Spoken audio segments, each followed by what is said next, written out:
Good morning बच्चों, मैं कविता ma'am आपकी मैथ्स टीचर। आज मैं आपको तापमान टेम्परेचर चैप्टर समझाने जा रही हूँ। बच्चों, सबसे पहले तापमान क्या है? तापमान क्या होता है? किसी वस्तु की गर्मी या सर्दी की स्थिति को, किसी वस्तु की गर्मी या सर्दी की स्थिति को उसका तापमान कहते हैं। तापमान को हम थर्मामीटर से नापते हैं। इसे किस यंत्र से ज्ञात करते हैं? थर्मामीटर से ज्ञात करते हैं। थर्मामीटर में कितने मापक्रम होते हैं? बच्चों, थर्मामीटर में दो प्रकार के मापक्रम होते हैं।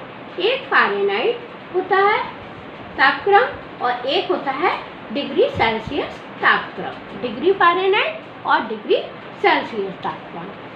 हिमांक क्या है? दो थर्मामीटर को बर्फ में रखने पर, दोनों थर्मामीटर को, चाहे वो फ़ारेनहाइट सेल्सियस में हो, चाहे फ़ारेनहाइट में हो, चाहे सेल्सियस में हो, दोनों को यदि हम बर्फ में रखने पर उनका पारा सिकुड़ने लगता है और एक चिन्ह पर आकर स्थिर हो जाता है। इस चिन्ह को हिमांक कहते हैं। ठीक है। फ़ारेनहाइट थर्मामीटर में हिमांक 32 डिग्री फ़ारेनहाइट होता है और सेल्सियस थर्मामीटर में हिमांक 0 डिग्री सेल्सियस होता है। आगे क्वथनांक क्या है? पानी के उबलने को क्वथन कहते हैं। बच्चों, पानी के उबलने को क्वथन कहते हैं और प्रत्येक द्रव जब एक निश्चित तापक्रम पर उबलता है तो उसे क्वथनांक कहते हैं। फ़ारेनहाइट में पानी का क्वथनांक 212 डिग्री फ़ारेनहाइट होता है और सेल्सियस में पानी का क्वथनांक 100 डिग्री सेल्सियस होता है। स्वस्थ मनुष्य के शरीर का तापमान कितना होता है? सब बच्चों को ये बिल्कुल पता होना चाहिए।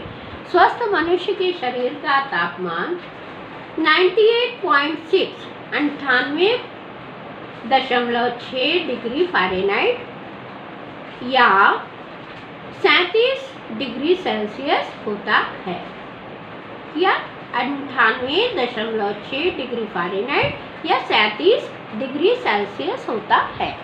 बच्चों, आज मैं सेल्सियस तापमान को फ़ारेनहाइट मापक्रम में परिवर्तित करना बताऊंगी। यदि सेल्सियस तापमान है और आपको फ़ारेनहाइट मापक्रम में परिवर्तित करना है तो आप कैसे करेंगे?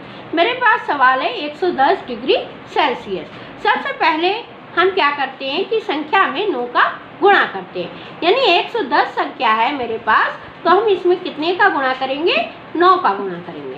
9 0 0, 9 1 का 9, 9 1 का 9, 990 आया। कितना आया?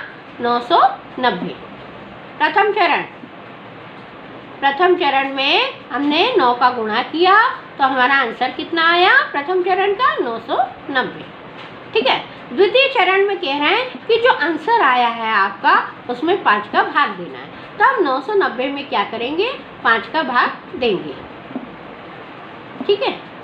5 का भाग देंगे तो 5 1 5, 9 में से 5 गया 4, अब उधर उतारेंगे 9, फिर करेंगे 5 का भाग तो 5 का पहाड़ा पड़ेंगे, 5 9 45, 9 में से 5 गया 4, आप 0 उतारेंगे, 0 5 40। कितना आया द्वितीय चरण का आंसर? द्वितीय चरण बराबर 198। ठीक है। अब तृतीय चरण में क्या करते हैं? जो आपका भागफल का शेषफल, जो आपका भागफल का आंसर आता है, क्या आंसर आता है, उत्तर आता है, भागफल आता है, ठीक है ना, उसको आप 32 में प्लस करेंगे। तो 198 को हम 32 में प्लस करेंगे। 10 की 0 हासिल 1, 10 और 3 13 की 3 हासिल 1 और 230, है ना। तो हम यहाँ लिखेंगे तृतीय चरण बराबर 230। अब हमने बदला किसमें, चेंज किसमें किया? फ़ारेनहाइट में। तो लिखेंगे 230 degree Fahrenheit, 230 degree Fahrenheit answer. पहले चरण में संख्या में 9 का गुणा करते हैं, दूसरे चरण में जो गुणा का आंसर आता है उसमें 5 का भाग देते हैं, और तीसरे चरण में जो भागफल आता है, जो आंसर आता है उसमें 32 को प्लस कर देते हैं, तो आपका फ़ारेनहाइट में चेंज हो जाएगा। समझ में है क्या? Thank you.